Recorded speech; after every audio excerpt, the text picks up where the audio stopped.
दोस्तों आज हम उर्दू के एक टॉपिक या के बारे में, यानी जो याए मजहूल, याए मारूफ, याए लीन और याए मादुला है, इनको किस तरह से याद करना है, किस तरह से अल्फाज को समझना है एग्जाम के अंदर, उसकी एक छोटी सी ट्रिक बस 5 मिनट में समझेंगे।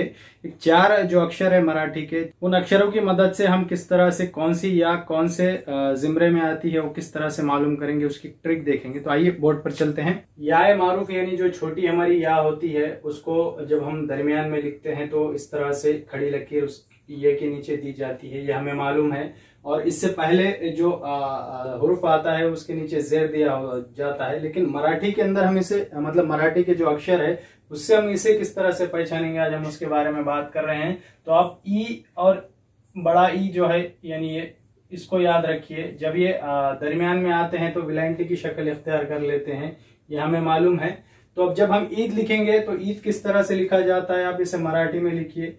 जब भी ये ई और ई का इस्तेमाल होगा तो ये आपका या मारूफ होगा। तीन किस तरह से लिखते हैं, तीन लिखिए, यानी ये इस तरह से विलायती, दूसरी विलायती यहाँ पर इस्तेमाल हुई, यानी ये या मारूफ का मिसाल है। ये लफ्ज पीर किस तरह से लिखा जाता है, पीर। फीस किस तरह से, दूसरी विलायती इस्तेमाल करके। अमीर, अमीर भी दूसरी विलायती इस्तेमाल करके लिखा जाता है। पीर को कभी कभार इस तरह भी लिखा जाता है, यानी कभी पहली विलायती या दूसरी विलायती, यानी छोटी और बड़ा ई भी इस्तेमाल होता है। तो समझना हमको यहाँ पर यह है कि अगर से एग्जाम में कौन सी या है कंफ्यूज कर रहा है, तो हमें बस ई यहाँ पर याद रखना है। जहां पर हम लिखेंगे उस अक्षर को, तो जहां पर विलायती की या ई की आवाज आएगी वो हमारा या मारूफ होगा। तस्वीर लिखना है हमको तो हम लिखेंगे तस्वीर इस तरह से। तो यहाँ पर भी ये विलायती इस्तेमाल हो रही है। पानी, तो आप इसको मतलब बआसानी एग्जाम के अंदर समझ सकते हैं। हाजी, हाजी इस तरह से लिखा जाता है। फिर यहाँ पर विलायती। काजी इस तरह से, यहाँ पर फिर विलायती इस्तेमाल हुई है। यहाँ पर याए मजहूल, ये तमाम मिसालें आपकी गुलजार खवाइद में दी हुई है। अब याए माजहूल, याए माजहूल कौन सा है, किस तरह से याद रखेंगे, तो अगर से जो आपको अल्फाज वहां पर दिए हुए हैं, उन अल्फाज को अगर से आप लिखते हो और वहां पर मात्रा इस्तेमाल होता है, मात्रा, आप मात्रा इस्तेमाल करते हो, एक मात्रा जिसे इस तरह से ए लिखा जाता है। ए जब दरमियान में इस्तेमाल होता है तो मात्रे की शक्ल इख्तियार कर लेता है, तो हमें मालूम है। तो शेर, शेर आप लिख कर देखोगे मराठी में शेर, तो यहाँ पर ये की आवाज मात्रे की आ रही है। रेल लिखोगे, रेल, फिर यहाँ पर मात्रा इस्तेमाल हुआ। जेब, फिर यहाँ पर ये जेब मात्रा इस्तेमाल हुआ। पेट लिखोगे, पेट मराठी में तो इस तरह से मात्रा इस्तेमाल होगा। बेटा, ये बेटा, यहाँ पर एक लिखा हुआ, एक लिखना है तो आप इस तरह से लिखोगे, यानी यहाँ पर ये ए इस्तेमाल हुआ, ये ए। उसी तरह से लड़के, ये लड़के, फिर यहाँ पर मात्रा इस्तेमाल हुआ, यानी आखिर में ये जब इस्तेमाल होता है या माजूल तो बड़ी या की शक्ल में इस्तेमाल होता है। और दरमियान में जब आता है तो वो उसके ऊपर जेर जबर पहले हुर्फ पे नहीं होता, ये हमें मालूम है। लेकिन हम यहाँ पर देख रहे हैं कि मराठी के जो अक्षर है उनका इस्तेमाल करके हम किस तरह से या मजूल या मारूफ समझेंगे।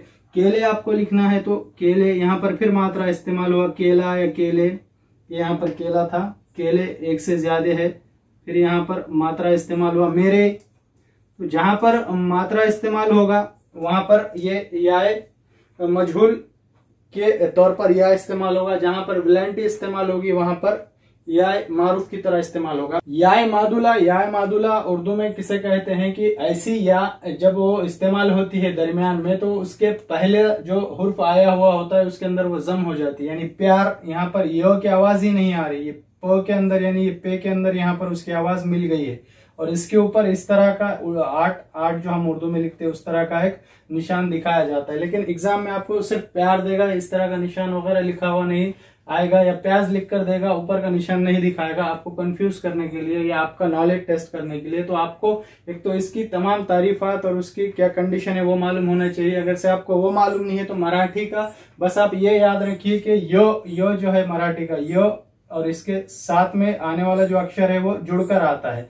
यो के साथ जो अक्षर है वो आधा जुड़कर आता है। मिसाल के तौर पर देख लेते प्यार, तो यहाँ पर प्यार हम इस तरह से लिखेंगे, पो के अंदर, पो जो है तो ये यो के अंदर जुड़ गया है।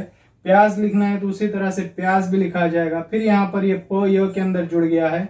क्यारी, क्यारी लिखना है तो आधा क लिखोगे आप, फिर या के अंदर ये जुड़ गया, क्यारी। फिर यहाँ पर प्यारी, ये प्यारी इस तरह से आप लिखोगे। प्याली, प्याली लिखना है तो यहाँ पर प्याली, यानी ये आधा जो है वो आपका यो के अंदर जुड़ जा रहा है पो, या फिर जो पहला अक्षर है वो बाद में जो आने वाला यो है उसके साथ जुड़ जा रहा है। तो आप इस तरह से जो अल्फाज है वो मराठी में लिखकर देखोगे, और इस तरह से अगर से वो अल्फाज इस्तेमाल होते हैं, लिखे जाते हैं, तो या मादुला है। व्यापारी, व्यापार, व्यापार इस तरह से हम लिखते हैं मराठी में, व्यापार या व्यापारी। तो ये व्यापारी हो गया, व्यापार लिखा हुआ है। तो ये इस तरह से जब आधा लफ्ज या आधा जो अक्षर है वो यो के साथ जुड़कर इस्तेमाल होगा तो वो या मादुला होगा। अगला देखते हैं यालीन। यालीन के लिए आप अय याद रखिए, अय जब ये दरमियान में इस्तेमाल होता है तो दो मात्रे इस पर लगते हैं। तो जो अल्फाज आपको एग्जाम में दिए हुए हैं उनको आप मराठी में लिखकर देखोगे, और जहां पर दो मात्रा इस्तेमाल होगा वो यालीन की मिसालें होगी। शहर आपको लिखना है तो इस तरह से आप दो मात्रे देकर के लिखोगे। गैर लिखना है तो दो मात्रे देकर गैर लिखोगे। पैर लिखना है तो दो मात्रे देकर पैर लिखोगे। पैर नहीं होगा, ये पैर गलत हो जा रहा, पैर लिखना पड़ेगा आपको। तैराकी लिखना है, तैराकी, तो आप तैराकी, यानी यहाँ पर दो मात्रे आ रहे, तो जहां पर दो मात्रे आएंगे वो यालीन की मिसालें होंगी। यानी ये ऊपर की तमाम मिसालें यालीन की है। मैल लिखना है आपको तो मैल इस तरह से लिखोगे आप। तो दोस्तों आप ये बात याद रखिए कि आपको जो भी अल्फाज एग्जाम के अंदर देगा और पूछेगा कि या मारूफ है, या मजहूल है, या मादुला है, या यालीन है, तो आप पहचानोगे किस तरह से। आप सीधा सीधा उसे मराठी के अंदर लिख लोगे, और जब उसका आवाज जहां पर विलेंटी इस्तेमाल हो रही है वो या मारूफ है, जहां पर आपका एक मात्रा इस्तेमाल हो रहा है वो या मजहूल है, जहां पर आपका इस तरह से यो के साथ कोई अक्षर जुड़कर आ रहा है या फिर कोई दूसरे अक्षर के साथ आधा अक्षर जुड़कर आ रहा है तो वो आपका या मादुला है, और जहां पर दो मात्रे इस्तेमाल हो गए वो यालीन है। दोस्तों अगर से वीडियो अच्छी लगी हो तो लाइक शेयर कर दीजिए, चैनल को सब्सक्राइब कीजिए। मिलते हैं हमारे नेक्स्ट वीडियो में किसी एक नए ट्रिक के साथ, तब तक के लिए गुड डे, गुड बाय।